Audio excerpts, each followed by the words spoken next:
gracias. Y bueno, para contarles, entonces vamos a estar trabajando desde una estructura que va a ser entender primeramente el contexto del libro. Eso nos va a ayudar a comprenderlo mejor, pero me gustaría antes, y ya luego les vamos a compartir también cómo vamos a trabajar la estructura, cuánto esto va a durar y algo más que esperamos ahí para que hagamos de este estudio lo mejor posible. ¿Por qué es importante conocer el contexto del libro, en este caso de Ruth o de cualquier libro de la Biblia? Bueno, a ver, aquí reparé algunos aspectos. Recordemos que la Biblia fue escrita en un periodo de 1600 años. Y esto quiere decir, imagínense esa cantidad de tiempo que hay entre un libro y otro, o entre el Génesis y el último libro que se haya escrito.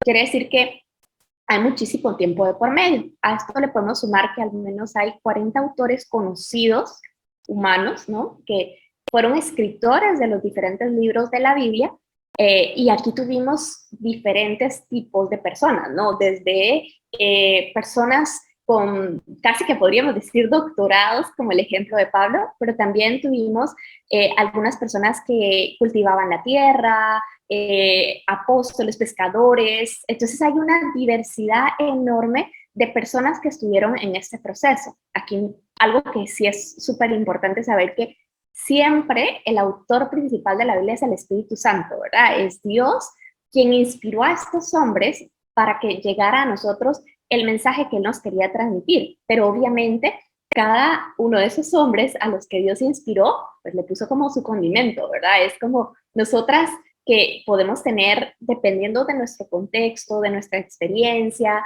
de la educación que tengamos, etcétera. Así es como probablemente cuando redactamos una carta, si escribiésemos un libro, tendríamos cierta tendencia o a dar ciertos ejemplos, etcétera. Entonces eso nos lleva a saber también que la Biblia tiene diferentes tipos de escritura.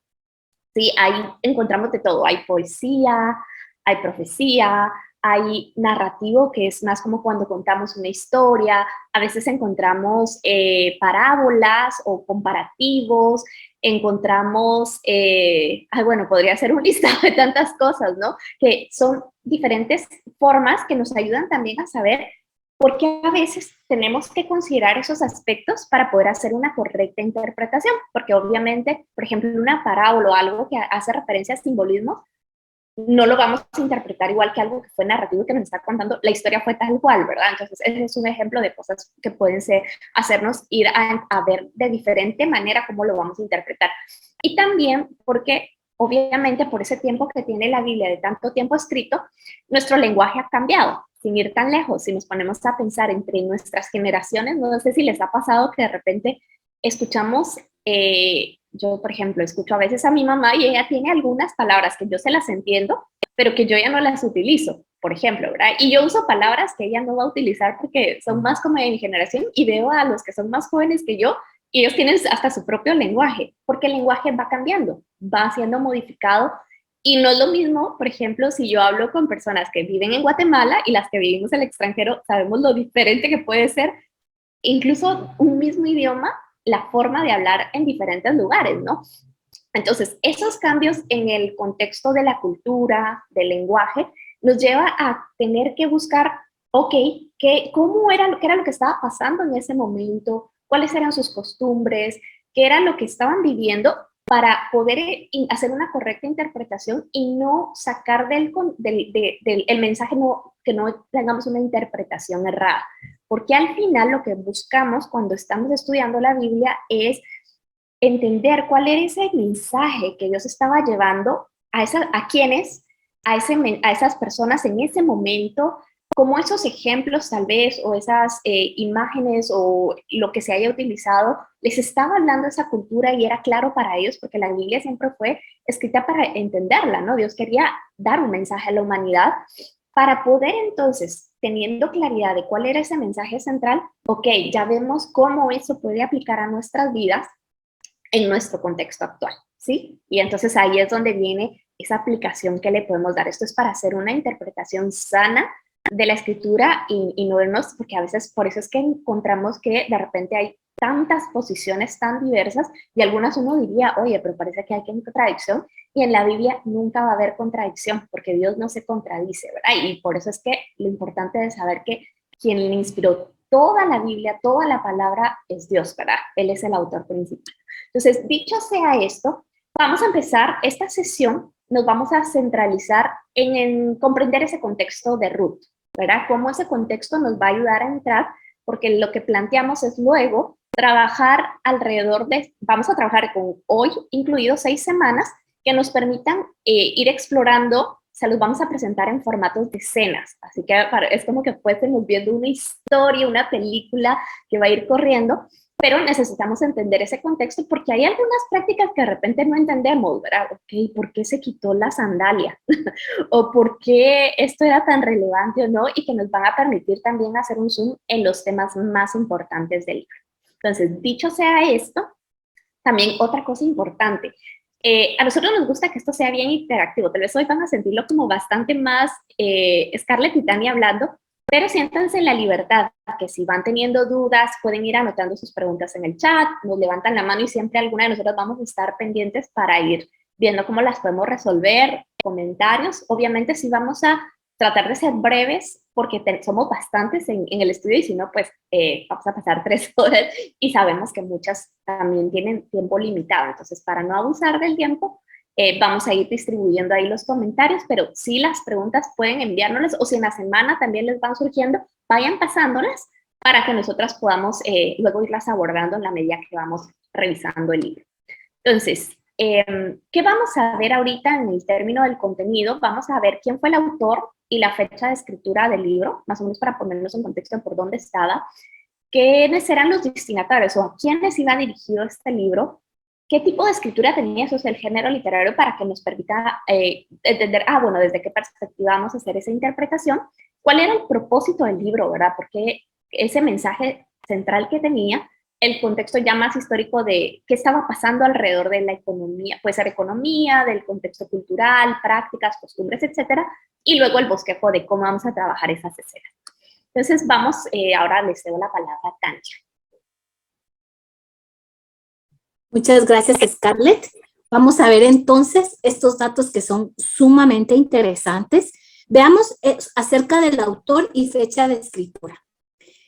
En realidad no se sabe quién escribió el libro de Ruth, aunque la tradición judía dice que pudo haber sido el profeta Samuel, pero solamente se queda como una tradición sin tener confirmación de que ese dato sea así. ¿En cuándo se escribió? Se cree que se escribió más o menos en el año entre 1375 y 500 antes de Cristo. Algunos creen que se escribió durante el reinado de David o después del reinado de David. Incluso algunos dicen que podría haberse escrito durante el exilio del pueblo de Israel. Entonces, no hay un consenso acerca de cuándo fue que se escribió el libro de Ruth. Lo que sí podemos ver es que está muy relacionado con la historia o el linaje del rey David. Entonces, por eso puede ser que estemos hablando de esa época durante el reinado de David o posterior a ese reinado. Los destinatarios, como vamos a poder ver, es el pueblo de Israel, ¿verdad? Porque nos está hablando de la historia de los antepasados del rey David. Entonces, sí, definitivamente es el pueblo de Israel, aunque sabemos que nosotros como hijos de Dios, pues también viene el mensaje para nosotros, ¿verdad? Aunque seamos gentiles. Gracias, Scarlett. El género literario es narrativo porque nos está contando una historia, ¿verdad? Entonces hay una narración y es a través de esa narración que nosotros vemos el mensaje central del libro.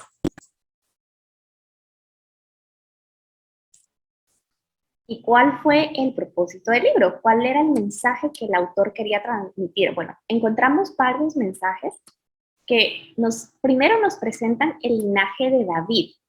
¿Por qué el linaje de David es tan importante? Porque el rey David recibió una promesa de Dios que le decía que él iba, a través de él iba a haber un reinado eterno. Y ese reinado eterno no es que David iba a reinar eternamente, sino que le estaba hablando de que de los que nacieran después de él, de su descendencia, vendría el Salvador del mundo, el Mesías prometido. Y que él es el rey que va a reinar por la eternidad. Su reino no va a tener fin. Entonces vean cómo este libro para el pueblo de Israel era importante porque Dios estaba confirmando a David como el rey que Dios había elegido. Cuando Dios desecha a Saúl, David se convierte, pero hay un propósito más allá, que es también que nosotros conozcamos es el que de David iba a venir esa promesa del reinado eterno. Por otro lado, también es un libro que nos presenta la extensión de la gracia de Dios hacia los gentiles, porque vamos a ver que Ruth era extranjera.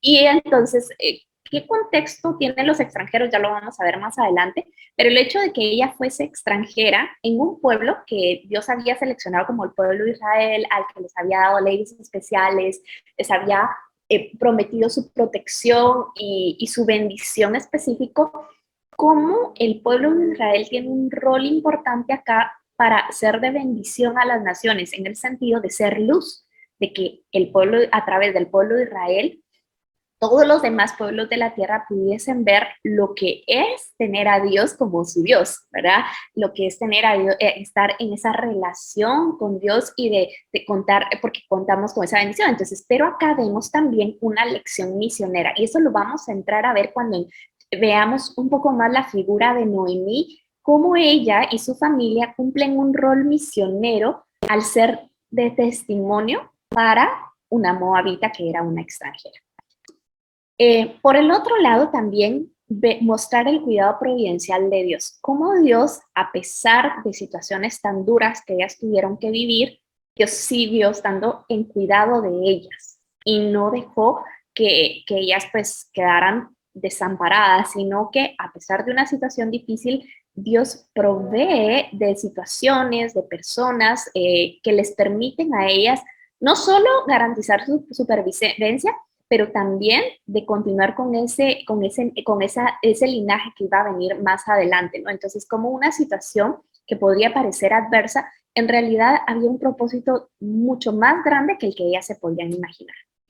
Y también mostrar que en un tiempo, que ahora Tania nos va a explicar un poco más cómo eran esos tiempos, había bondad en un tiempo como de caos y de fidelidad a Dios, ¿sí? Que era una época de mucho pecado, pero había un grupo de personas, que tal vez eran poquitas, que podríamos llamarlo como un remanente, que estaban dispuestos a obedecer a Dios y a permanecer fiel a Dios, aunque alrededor de ellos no se estaba viviendo eso. Entonces, esto también nos hace pensar, wow, cómo nosotras, en medio de un mundo que está pues, cambiando todo lo que Dios nos ha dicho, que está más enfocada en el pecado, nosotros podemos ser ese remanente fiel a Dios, porque siempre hay un remanente que permanece haciendo la voluntad de Dios.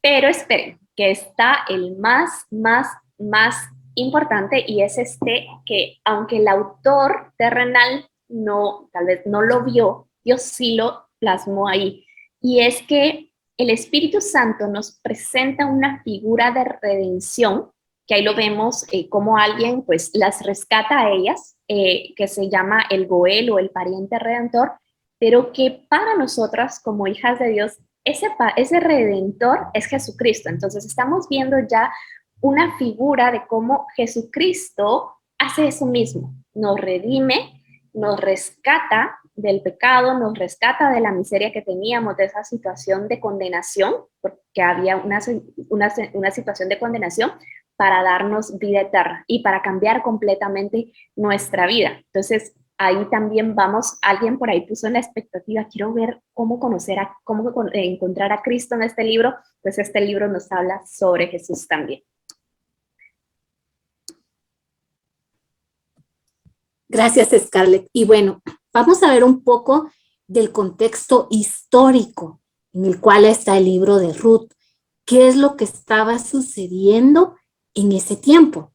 Nosotros les pedimos que vieran un video sobre el libro de Jueces, porque la historia de Ruth se desarrolla en el periodo de los jueces de Israel. Esta época, este tiempo, viene después de que el pueblo de Israel toma la tierra prometida, se instala en esa tierra, y bueno, viene entonces un cierto periodo de tiempo donde hay hombres, y también vemos en el libro de Jueces el caso de una mujer que Dios pone para dirigir a su pueblo. Pero, ¿por qué surge esto? Porque cuando el pueblo de Israel se llega a la tierra prometida, abandona la ley de Dios, abandona la palabra del Señor y empieza un periodo de decadencia. Lo que el Señor les había dicho que debían evitar es lo primero que llega a ser el pueblo de Israel. Dice que hubo una decadencia espiritual y empezaron a adorar, dice acá, a Baal y a Astarot. Eso lo encontramos en Jueces 2:13. Y aquí tenemos una representación del dios Baal, de este dios falso, que se consideraba como el dios de la lluvia, del trueno y de la fertilidad, y estaba realmente en muchos pueblos. La diferencia es que iba cambiando los nombres en los diferentes pueblos, pero estaba esa deidad pagana alrededor. Y fíjense que era tan tremenda la adoración, era tan terrible la adoración a este Dios, que se incluían sacrificios humanos, prostitución, eran parte de los rituales, e incluso hasta la autolesión de las personas era parte de los ritos que se hacían a esto. O sea, era un desenfreno total, y lamentablemente el pueblo de Israel cayó en esta trampa. Scarlett, por favor, gracias. También estaba la adoración a la diosa Astarot, que por los cananeos era considerada la esposa de Baal. Esta es una imagen antigua de esta representación de la diosa. Y también estaban diferentes pueblos con diferentes nombres. Algunos le llamaban Istar, Astarte, Venus, Isis, Afrodita. O sea, incluso fue pasando a través del tiempo el nombre de esta diosa pagana. Y los hebreos dice que la adoraban, la llamaban la reina de los cielos. Entonces vemos que la idolatría del pueblo de Israel había caído a niveles realmente graves, rompiendo totalmente con la ley del Señor. Gracias, Scarlett. ¿Qué sucedió entonces? Que Jehová se airó contra el pueblo de Israel. El Señor estaba muy enojado, y a causa de la rebeldía, a causa de que el pueblo había dejado la ley del Señor, Él lo entregó a sus enemigos. Y por eso ustedes pueden ver en el libro de Jueces esas historias, esos periodos de tiempo donde llegaban los enemigos de los pueblos vecinos a atacarlos, a robarles, a destruir sus ciudades. Y dice que ya no podían hacer frente a sus enemigos. O sea, el Señor en ese momento los abandonaba, ¿verdad? Porque ellos pues habían dejado su ley. Y miren esta parte, es muy interesante, lo menciona en el libro de Jueces al final, en el cierre del libro, dice, en estos días no había rey en Israel. Cada uno hacía lo que bien le parecía. Imagínense, pero era tremendo porque sabíamos que el rey era el Señor, pero ellos habían desechado la ley del Señor, y en vez de aferrarse a ella, de tomarla, de obedecerla, para que todo en su vida caminara, ¿qué era lo que hacían? Hacían lo que mejor les parecía. Entonces aquí era la ley del más vivo, la ley del más fuerte, la ley de a ver quién sobrevive, y era en este contexto en que Ruth, Noemí, se encontraban. O sea, era un contexto bien fuerte, porque eran tiempos difíciles, eran tiempos donde, como vamos a leer en el libro de Ruth, habían problemas incluso de hambre, y pues la gente pues estaba en desesperanza, pero era por esto, porque se habían alejado del Señor. Y sabemos que esa pues es la consecuencia. Si nos alejamos del Señor, ¿qué podemos esperar? Quedamos a la merced del mundo. Entonces, es un punto interesante en la historia de Ruth. Gracias, Scarlett. Ahora, los moabitas, ¿quiénes eran? Porque sabemos que Ruth era moabita. ¿Y quiénes eran los moabitas? Bueno, moabita era un pueblo que se había originado de la relación de Lut y su hija. Si recuerdan, Lot era el sobrino de Abraham y fue quien el Señor rescató de Sodoma y Gomorra. Si se recuerdan de esa historia, que el Señor lo salva de la destrucción de estas ciudades, pero él, a quedarse con sus dos hijas, sus hijas pues cometen algo tremendo de incesto y nacen hijos de esa relación, y uno de ellos pues es el pueblo de Moab. Quiere decir que Moab en realidad es un pueblo pariente de Israel, lejano ya obviamente a través del tiempo, pero hay una relación. Y por esa razón, fíjense, miren qué tremendo esto, Dios ordenó que no fueran destruidos. Y eso lo podemos encontrar nosotros en Deuteronomio 2:9. Sin embargo, y a pesar de que el Señor había cuidado de este pueblo al dejarles una tierra especial para ellos, los moabitas no fueron condescendientes con Israel. Al contrario, fueron hostiles. Incluso trataron de maldecirlos y los indujeron al pecado. O sea, Moab totalmente se apartó del Señor desde hacía mucho antes, y lejos de haber ayudado a Israel, pues trataban de perjudicarlos, y lo hacían desde la parte espiritual. Los inducían a la idolatría y a la fornicación. Y bueno, el pueblo de Moab lo encontramos donde actualmente es Jordania, el reino de Jordania, allá en Medio Oriente. Gracias, Scarlett. Aquí vemos unos mapas que nos muestran más o menos dónde encontramos el reino de Moab. Si vemos nosotros, hay una parte amarilla que es el reino de Judá, que es donde nosotros vamos a encontrar la ubicación donde estaba el pueblo de Belén, donde llegó Noemí y Ruth. Ahí Scarlett nos lo va señalando. Ahí cabal estaba como abajo de Jerusalén.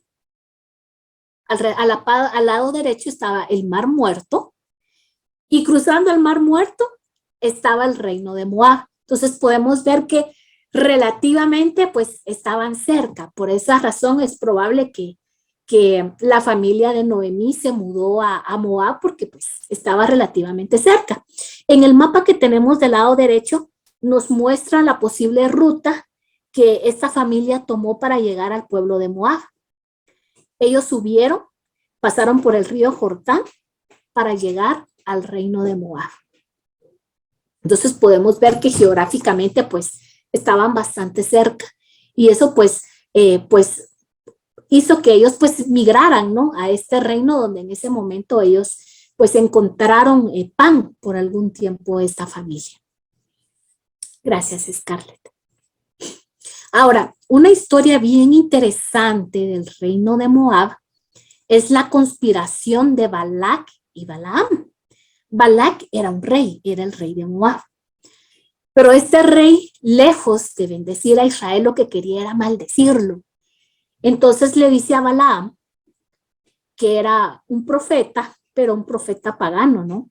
Pero miren qué interesante, porque a pesar de que este hombre hacía cosas malas, pero el Señor le habló. Y porque Balac le había pedido a Balaam que maldijera a Israel, pero ¿qué hizo el Señor? Le habla a Balaam y le dice que solamente va a hablar lo que él le diga. Y efectivamente, Balaam da palabras de bendición, según el Señor le dice, para el pueblo de Israel. Sin embargo, ellos conspiran. Como no pueden hacerlo, no pueden tener el respaldo de Dios para maldecir al pueblo de Israel, porque saben que no lo van a poder obtener, porque el Señor ama a Israel. Entonces, ¿qué es lo que ellos hacen? Ellos inducen a las mujeres de Moab para que se acerquen a los israelitas, los enamoren, los seduzcan, y ellos las sigan para adorar a Baal peor, que es Baal. Y esto pues el mismo Balaam es el que da esa idea, ese plan diabólico, porque no se puede decir de otra manera. Y el pueblo de Israel cae, los hombres caen en esta fornicación.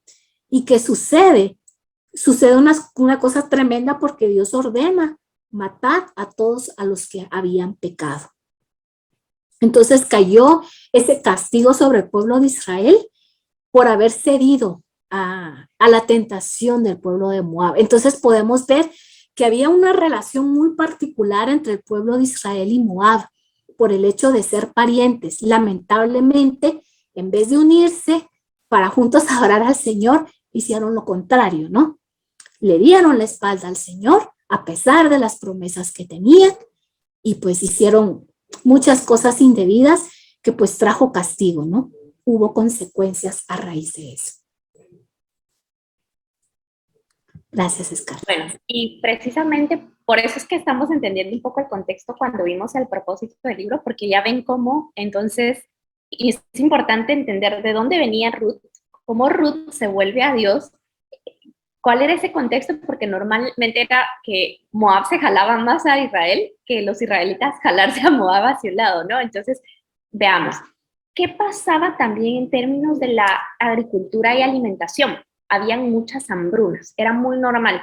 Y las hambrunas se podían dar por diferentes causas. Podía ser porque a veces venían plagas, otras veces era porque los tiempos de sequía podían ser muy, muy largos y obviamente no había suficiente agua para que las cosechas pudieran abundar, y otras sí eran provocadas porque Dios enviaba un castigo porque no hacían caso, ¿verdad? Y porque siempre se estaban apartando de Dios. Entonces, bajo este contexto, no era tan, la verdad es que no solo en el tiempo de los jueces, sino que vemos desde el tiempo de Israel, de todos ellos, que ya habían hambrunas en la tierra, ¿sí? Porque esa es una de las razones incluso por la que Jacob, decide mudarse. ¿Qué otra cosa es interesante acá? Que en esta tierra había las cosechas se daban más en los meses de abril y mayo, y el proceso constaba como de varias etapas, era totalmente manual, es decir, iban a los campos, cortaban las espigas, eso lo hacían con una hoz, no sé si se dice una o un hoz, perdón que ahí me falló el español, también ¿verdad, Miss? Ahí la vi pronunciando, no sé si es una, pero bueno, luego me dice. Ataban también las espigas como en manojos, también las tenían que espigar, ¿no? Para ir sacando lo que necesitaban, lo transportaban a las gavillas y ahí hacían un proceso de limpieza del trigo, ¿verdad? Donde lo zarandeaban, lo tiraban así de ciertas formas, porque lo que hacía esto es que permitía que todo lo que no servía del grano se fuera volando con el viento y solo quedaba lo que realmente les iba a servir. Y cuando ya habían hecho todo ese proceso de limpieza, entonces lo depositaban en granos, en sacos, y tenían lugares especiales que habían puesto donde el grano era guardado para que éste se conservara.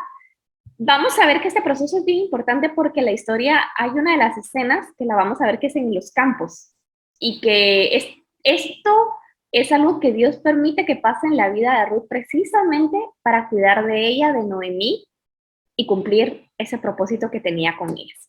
¿Qué otra cosa es interesante? Acá habían varias fuentes principales de alimento. Dentro de estos era la cría de animales y los cultivos era lo más popular. Claro que habían otras cosas como ir la caza, la pesca, pero digamos que los pueblos eran más percibidos como pueblos retrógradas, aquellos que seguían practicando eso. Ya lo moderno era crianza de animales y cultivos. Entonces había mucho de eso alrededor de estas zonas. También, normalmente luego de la cosecha siempre habían celebraciones, ellos tenían muchas celebraciones, tanto el pueblo de Israel como muchos de los pueblos, pero el pueblo de Israel puntualmente Dios les había dado ciertas fiestas en donde ellos pues podían agradecer a Dios por el cultivo, ofrendar, etcétera, ¿no? Y los cultivos más populares eran el trigo, la cebada, las olivas, aunque estas en menor manera porque estas normalmente no se cosechaban todos los años, sino que tardaba mucho en hacerse la cosecha y a veces podían pasar hasta como 2 años para recibir el fruto, entonces era como muy caro, ¿no? Poder tener una cosecha de ellas. Entonces normalmente quien tenía olivas era porque era alguien que sí podía sostenerse para poder tenerlo. Entonces casi siempre veíamos más trigo, cebada, también habían dátiles, granadas, higos, manzanas y pues todos los viñedos de uva, ¿no? Ya conociendo este entorno, ¿cómo era la viudez en los tiempos de los jueces? ¿Y cuál era el papel del rol de la mujer? Ahí por ahí alguien preguntó acerca de esto. ¿Cómo vivía la mujer en esos tiempos? Bueno, primero es que normalmente la mujer estaba más dedicada al hogar. a ser esposas y madres. Ese era mucho su rol, ¿no? O sea, atendían su casa, se dedicaban a eso y podríamos decir también que su posición legal era menor a la del hombre. El hombre era el que normalmente tenía los aspectos en términos de derechos, de muchas cosas. Entonces la mujer siempre tenía que ser protegida por un hombre, cuidada por un hombre, sostenida por un hombre, porque ella no tenía como esos derechos para poder salir y valerse por sí misma, ¿no? Entonces es algo bien relevante. Ahora, no es con esto que tampoco la mujer no la viesen como importante. Para ellos el rol importante de la mujer era en el término de la crianza, también en el hogar, porque el término, recuérdense que cuando Dios viene y dice, sojuzgar la tierra, ¿verdad? Pero multiplicados, entonces el término de multiplicarse de esas generaciones era súper relevante, o sea, casi siempre lo que se esperaba es que cuando la mujer se casaba tuviera hijos, ¿verdad? Y mejor si tenía mucha descendencia, era bien visto una mujer que era fértil versus aquella que tal vez no podía tener hijos. Entonces la descendencia era bien particular, muy importante en esta cultura.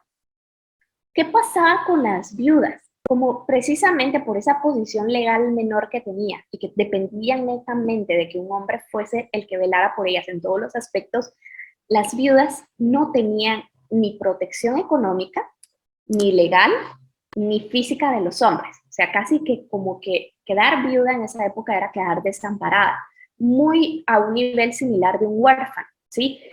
Y aún peor si la viuda no tenía hijos. Porque, digamos, si la viuda tenía hijos pequeños, tal vez mientras eran pequeños iba a ser una etapa terrible, pero digamos, el que hecho que tuviesen hijos, los hijos eran como los herederos, ya Tania nos va a explicar un poco el tema de la tierra, entonces podían, digamos, de alguna forma tener más fuentes, pero si la viuda no tenía hijos, ¿quién iba a velar por su sustento? ¿Quién le iba a proteger de cualquiera que le quisiera hacer un daño físico y de velar por los derechos que ella pudiese tener? Entonces, sí, casi que podríamos decir que no tenían sustento económico, ni físico, ni continuidad en el linaje, estaban casi que destinadas hasta casi podríamos decir a la muerte, ¿no? A vagar y a dejarse morir.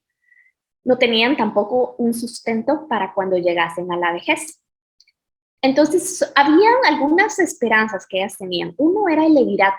El levirato es considerado, Dios establece una ley para decirle que el pariente cercano, normalmente era como el cuñado, podía venir y como rescatarlas de ese estado al casarse con ellas y que pudiese entonces recogerlas significaba acoger todo, las deudas que hubiesen, las posesiones que hubiesen del difunto, pero también si la viuda no tenía hijos, tenía que darle entonces el hijo que viniera iba a ser parte de la descendencia para honrar el nombre del difunto y que no se perdiera como el nombre de esa familia, ¿no? Esa era una opción.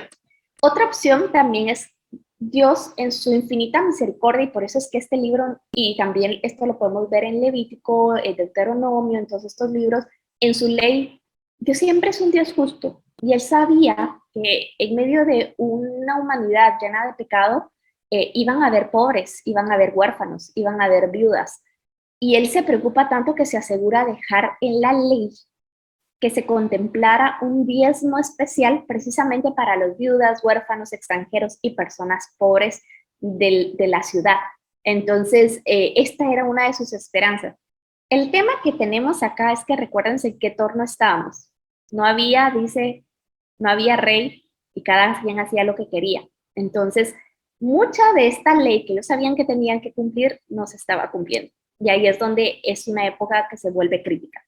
Y la otra también ley que Dios dejó contemplada era que durante la cosecha las personas podían ir a espigar a los campos o podían ir a ayudar a hacer esa parte del cultivo. Por eso es que era tan importante esto, porque digamos, lo que iba quedando, que no espigaban, ellos podían recogerlo, los pobres, o lo que caía al suelo, ellos podían recogerlo y con eso ganar algo de sustento y tener algo para poder alimentarse. Entonces, Dios siempre es justo, Dios vela por todos, aún el problema es que a veces nosotros como hombres, cuando nos alejamos de él, dejamos que el pecado venga, ahí es donde la cosa se arruina, ¿no?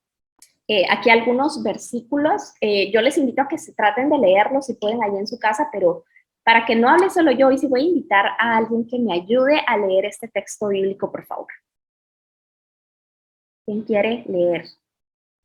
Leo yo si querés. Dale. Ok, dice, cuando dos hermanos habitan juntos y uno de ellos muere y no tiene hijo, la mujer del fallecido no se casará fuera de la familia con un extraño. El cuñado se llegará a ella y la tomará para sí como mujer y cumplirá con ella su deber de cuñado. Y será que el primogénito que ella dé a luz llevará el nombre de su hermano difunto para que su nombre no sea borrado de Israel. Muchas gracias. Entonces, como vemos, el levirato, esto es lo que se llama levirato, viene de, ay, se me olvidó el nombre en hebreo, pero básicamente del significado de cuñado. De ahí se deriva la palabra de levirato. Entonces, tiene que ver con el cuñado. Y lo que está, miren cómo Dios se preocupó por el nombre del difunto, que siguiera esa línea de descendencia, pero por la persona. ¿Quién era aquí la que le preocupaba también a Dios? Esa viuda que se había quedado sin sustento, que se había quedado sin esa protección, porque Dios sí sabía cómo actuaban los hombres, y por eso es que Él dice, bueno, hay una ley que contempla para estos casos, ¿no? Hay aquí el otro versículo que nos habla acerca de ese diezmo especial. ¿Quién me ayuda con este otro versículo, por favor? Voy. Gracias. A fin de cada tercer año sacarás todo el diezmo de tus productos de aquel año y lo depositarás en tus ciudades. Y vendrá el levita que no tiene parte ni herencia contigo, también el extranjero, el huérfano y la viuda que habitan en tus ciudades, y comerán y se saciarán, para que el Señor tu Dios te bendiga en toda obra que tu mano haga. Muchas gracias. Entonces, también aquí vemos cómo era un diezmo aparte de los diezmos normales, que si ven, es cada 3 años se recogía para que se pudiese dar para los levitas que estaban destinados al sacerdocio, y ellos no se dedicaban a trabajar, sino a servir a Dios, para los huérfanos, el extranjero y la viuda. Y por último, dice, cuando ciegues tu cosecha en tu campo y olvides alguna gavilla en el campo, no regresarás a recogerla. Será para el extranjero, para el huérfano y para la viuda, para que el Señor tu Dios te bendiga en toda obra de tus manos. Entonces, esto estaba en la ley. Miren, de verdad, Dios, es hermoso ver cómo Dios se preocupa por cada persona de la humanidad y da esa providencia, ¿no? Es eso, que se asegurarse de que hubiese esa provisión. El problema fue que el pecado había corrompido tanto a los pueblos, y entonces en el tiempo de los jueces, y lo vemos más adelante incluso, llega un punto tal que no se aplicaban. Entonces sí, muchos se quedaban totalmente desamparados porque ni siquiera había esa provisión para que subsistiera. Perdón, se me trabó. Ajá, y sí. Aquí Tania nos va a hablar un poco acerca de cómo era la heredad y venta de la tierra. Bueno, aquí tenemos una imagen de cómo se hacían las casas en aquella época, y vamos a ver un poquito sobre la propiedad en esos tiempos. En primer lugar, esto lo vamos a encontrar en Levítico 25, ¿verdad? Para que podamos en un momento dado irlo a buscar a nuestra Biblia y leer este capítulo. En primer lugar, debemos de entender que la tierra pertenecía a Dios. O sea, el Señor decía, esta es mi tierra, yo se las estoy dando. Al Señor no le interesaba tanto el tema de la propiedad como tal. Él, ante todo, lo que quería es que hubiera justicia, que todos tuvieran la oportunidad de tener una tierra, un espacio, pero no era aquello de esto lo toma alguien y ya nadie se lo quita, o leyes duras o muy agresivas en cuanto esto es mío y no te lo doy, porque el Señor por eso dice, la tierra es mía, yo se las doy. Y por esa razón, el Señor pues era bastante flexible y dejó leyes importantes de cómo poder cuidar estas tierras. Una era que si alguien estaba en una situación económica difícil, podía vender la tierra que tenía inicialmente al pariente más cercano. Esa era la idea, que quedara siempre entre familia, entre las tribus, entre los pueblos. En caso que no hubiera un rescatador, es decir, no hubiera algún pariente que pudiera comprar la tierra, otra persona lo podía comprar. Sin embargo, la tierra tenía la opción de poder regresar al dueño original. Y bien, si no se daba esa opción, la tierra tenía que ser devuelta a la familia original durante el jubileo, que eran cada 50 años. Es decir, cuando se celebraba el jubileo, las tierras regresaban a sus dueños originales, porque para el Señor pues sí era muy importante las heredades que Él había dado a cada una de las tribus de Israel, a cada una de las familias. Nosotros podemos ver en esa distribución que el Señor hace en el pueblo de Israel, y pues él anhelaba que cada uno conservara esa tierra. Entonces eran leyes muy interesantes porque el Señor cuidaba esa protección de la tierra, Él la protegía, Él no quería que hubiera tratos o acciones injustas en el manejo de la tierra. Tan lindo Dios, ¿verdad? Porque Él siempre es justo y siempre vela por el cuidado de cada uno. Somos nosotros los humanos los que descomponemos las cosas. ¿Cómo era el tema de ser un extranjero en Israel? Bueno, había leyes especiales que garantizaban que se protegiera la ropa y el alimento de los extranjeros. De hecho, esto no vamos a entrar a leer los versículos, pero si ustedes quieren, tomen nota y los pueden ir leyendo luego.